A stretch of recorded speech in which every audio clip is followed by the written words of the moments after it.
Het kan zo mooi wezen. Bij mooi waar een lange kuier tot de boskmeidje. Maar dan wil je dit net zien. Of dit. Gelukkig hebben we dan Jacob Merkens van Steeds Bosbeheer.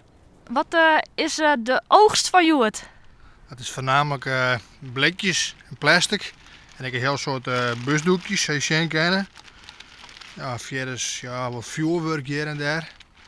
Maar we houden het goed bij.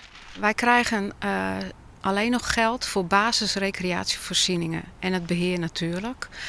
Ja, dat is een veel lager niveau in de recreatievoorzieningen en de prullenbakken horen daar niet meer bij. Zo'n de afvalbakken valt binnen, komen er klachten binnen bij plaatselijk belang als Kerwanne.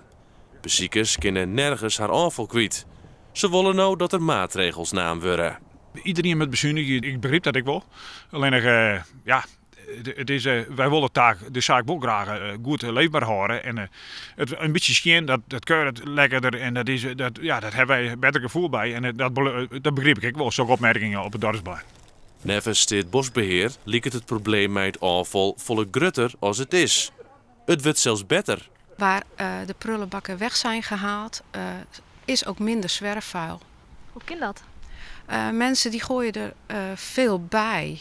Zelfs huisafval wordt erbij gegooid. Nou, en sinds wij die prullenbakken weg hebben gehaald, zie je ook dat die plekken ook minder afval eromheen hebben.